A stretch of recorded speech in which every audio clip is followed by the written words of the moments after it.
के नीचे, तो एकदम अपस्ट्रीम स्पॉट को छोड़ दिया हमने, क्योंकि फिजिकल एग्जामिनेशन से लगा कि पाइलन उधर होने का ज़्यादा चांस है या रेलिंग उधर होने का ज़्यादा चांस है, क्योंकि रेलिंग फ्लोट नहीं करेगा, सरफेस एरिया नहीं है उसको, तो वो गिर के एकदम पड़ जाएगा। ट्रक का सरफेस एरिया ज़्यादा है, मर्सिडीज बेंज ट्रक होने की वजह से उसका सरफेस एरिया ज़्यादा है। दूसरा, उस ट्रक में नियरली 400 लॉग्स लोडेड था, और लॉग्स का बोइंसी होता है, फ्लोट करता है, आप सब जानते हैं फ्लोइंसी होता है। साथ में टायर है और कैबिन है, इनक्लोज कैबिन। अगर हम एज्यूम करेंगे कैबिन नहीं टूटा है इम्पैक्ट से, तो कैबिन का भी बोइंसी है, तो इसलिए जब ट्रक पानी में गिरा तो चांस हो था कि लॉक के साथ पूरा फ्लोट नहीं करने से भी सबमर्ज पानी के अंदर भी थोड़ा फ्लोट कर सकता है वो। और ये आज हमको कन्फर्मेशन कब हुआ, जब हमें रिपोर्ट मिला कि 500 मीटर दूर, 500 metres down we found logs, 500 metre नीचे काफ़ी सारा लॉग्स वहाँ पे मिला है। इसका मतलब ये है कि लॉग्स जो है वो ट्रक से सेपरेट हो गया है, पर इमीडिएटली नहीं हुआ है, थोड़ा जाने के बाद सेपरेट हुआ है, और पूरा लॉग जब चले गया तो ट्रक बैठ गया है। अब वो 3 स्पॉट में से एक स्पॉट हम सोच रहे हैं पाइलन है, बाकी 2 में ट्रक है, और एक स्पॉट क्या है वो पता करना है, और दोनों में से कौन सा ट्रक है ये हमने पता करने की कोशिश किया।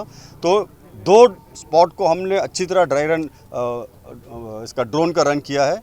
पहला स्पॉट में जहां कल बहुत स्ट्रॉन्ग सिग्नेचर मिला था, आज उस स्पॉट में हमारा सिग्नेचर जो है मेटेलिक सिग्नेचर ज़्यादा था, पर हमारा आरएफ सिग्नेचर वहाँ पे उतना स्ट्रॉन्ग नहीं था। सेकेंड स्पॉट को जब किया, जो डाउन स्ट्रीम स्पॉट है, उसमें बड़ा आरएफ सिग्नेचर मिला है।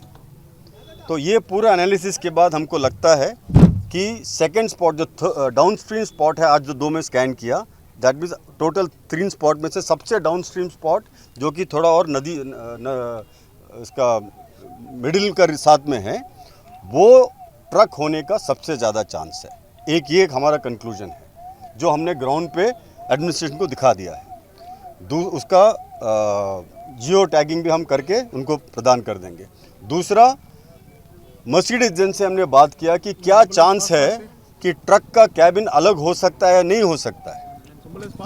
तो हमारे पास जो ट्रेलर होता है, जो कि कंटेनर ट्रेलर 10 टायर्स 12 टायर्स वाला, व्हील्स वाला, उसका जो कैबिन होता है वो स्विंडल में एक अलग से होता है, तो वो टूटकर अलग होने का चांस अच्छा है।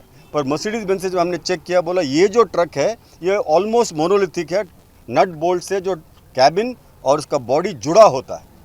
जुड़ा होने की वजह से इम्पैक्ट से टूटने का ज़्यादा चांस है, अलग होने का चांस कम है।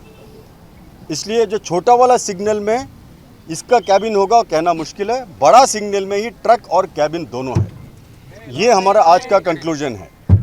और बड़ा वाला सिग्नल में आज और कैबिन दोनों से अगर हमको हम ये समझते हैं कि अर्जुन उसके अंदर है, तो वहाँ पे हमें अटेम्प्ट करके अर्जुन को निकाल करने की कोशिश करना चाहिए। रही बात दूसरे कैबिन की, अभी हम और स्कैनिंग कर रहे हैं। इस स्कैन डेटा को रात में हम और एनालाइज करेंगे और थोड़ा प्रोफाइल बनाने की कोशिश करेंगे कि दोनों में का क्या प्रोफाइल है, किसमें शायद जो टैंकर का कैबिन होगा या नहीं होगा। और चौथा, एक और आइटम जो नहीं मिल रहा है, एक और स्पॉट, वो स्पॉट ड्रोन रन करके ढूंढने का कोशिश करेंगे।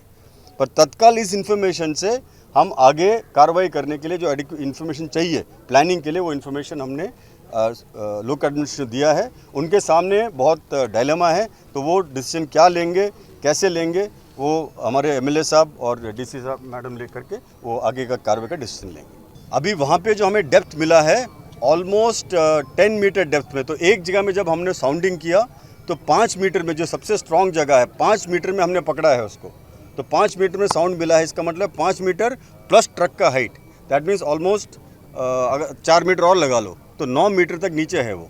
तो 5 मीटर में हेवी वाला सिग्नल मिला है। दूसरा सिग्नल 6 मीटर में मिला है, वो लाइट सिग्नल है, तो इसीलिए वो स्पॉट पे होने का मिनिमम 5 मीटर नीचे है वो। रोड से ऑलमोस्ट 60 मीटर दूर है।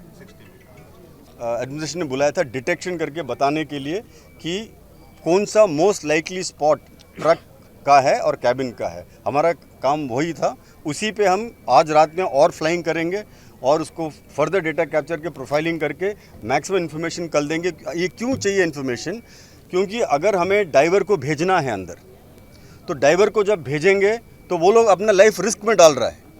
अब वो लाइफ रिस्क में कब डाल पाएगा? जब उनको इन्फॉर्मेशन क्लियर होगा कि किस में जाना है, पहली बात। दूसरा, अपना लाइफ डाल करके अगर वो एक बॉडी को निकालना है तो हमको पानी का जो फ्लो है उसका भी ध्यान में रखना पड़ेगा। जहाँ तक मेरा तजुर्बा है, डाइवर्स का मैक्सिमम कैपेसिटी डाइविंग का 2 नॉट होता है। 2 नॉट से ऊपर उनको डाइविंग परमिटेड भी नहीं है, कर भी नहीं सकता है। बहुत ज़्यादा कोई करेजियस होगा तो जान बचाने के लिए शायद 3 नॉट में कर देगा। 3 नॉट से ऊपर डाइविंग मुमकिन ही नहीं है, बहुत ज़्यादा इम्पॉसिबल है। तो इस हालात में डाइविंग करके हमें अर्जुन को वहाँ से निकालना है, शरीर को निकालना है, नहीं निकालना है, ये डिसीजन सिविल एविएशन का लेना है। तो हम ये इन्फॉर्मेशन उन तक छोड़ के जाएंगे, बाकी वो नेवी के साथ बात करके उस पर डिसीजन लेंगे। देखिए, बॉडी अंदर है या नहीं है हम कह नहीं सकते, इसीलिए हमने एक ड्राई रन किया था छोटा सा थर्मल इमेजर को इस्तेमाल करके, तो हमें कोई इमेज मिला नहीं है। पर थोड़ा दिन में गर्म होता है तो रात में हम और एक ड्राई रन करेंगे, चाहिए तो थर्मल इमेज में कुछ कैप्चर होएगा कि नहीं। पर टेक्निकली अगर आप हमसे पूछें तो एक कैबिन का जो वॉल्यूम है, एयर वॉल्यूम, उसके अंदर तकरीबन 18,000 क्यूबिक मीटर एयर वॉल्यूम होगा। तो वो जो वॉल्यूम में जितना ऑक्सीजन ट्रैप होगा, और हम ये समझते हैं कि कैबिन डैमेज नहीं हुआ है, उस ऑक्सीजन को रख के एक आदमी कितना सर्वाइव कर सकता है, कितना दिन उस ऑक्सीजन को संभाल के रख सकता है, ये एक सोचने का बात है। और ये सोच के हम डिसाइड कर सकते हैं कि पहली बात उनका हालत क्या होगा। दूसरा, ये तो हमने जनरली हमको आइडिया हो गया है, पर हमें ये अंदाज़ा नहीं हो पाया है कि अंदर बॉडी है या नहीं। ये अभी अंदाज़ा नहीं हो पाया है, उसके लिए और स्कैनिंग करेंगे तभी पता लग पाएगा उसी के अंदर बॉडी है कि नहीं। ಅನುಕ್ಷಣದ ಸುದ್ದಿಗಳಿಗಾಗಿ ವಿಸ್ತಾರ ನ್ಯೂಸ್ ಯೂಟ್ಯೂಬ್ ಚಾನೆಲ್ ಸಬ್ಸ್ಕ್ರೈಬ್ ಮಾಡಿ. ಹೊಸ ಸುದ್ದಿಗಳ ನೋಟಿಫಿಕೇಶನ್ಗಾಗಿ ಬೆಲ್ ಐಕಾನ್ ಕ್ಲಿಕ್ ಮಾಡಿ. ಲೇಟೆಸ್ಟ್ ಅಪ್ಡೇಟ್ಸ್ಗಾಗಿ www.vistaranews.com ವೆಬ್ಸೈಟ್ಗೆ ವಿಸಿಟ್ ಮಾಡಿ. ಅಂಗೈಯಲ್ಲೇ ಜಗತ್ತಿನ ಸುದ್ದಿ ತಿಳಿಯಲು ವಿಸ್ತಾರ ನ್ಯೂಸ್ ಕನ್ನಡ ಆಪ್ ಡೌನ್ಲೋಡ್ ಮಾಡಿ.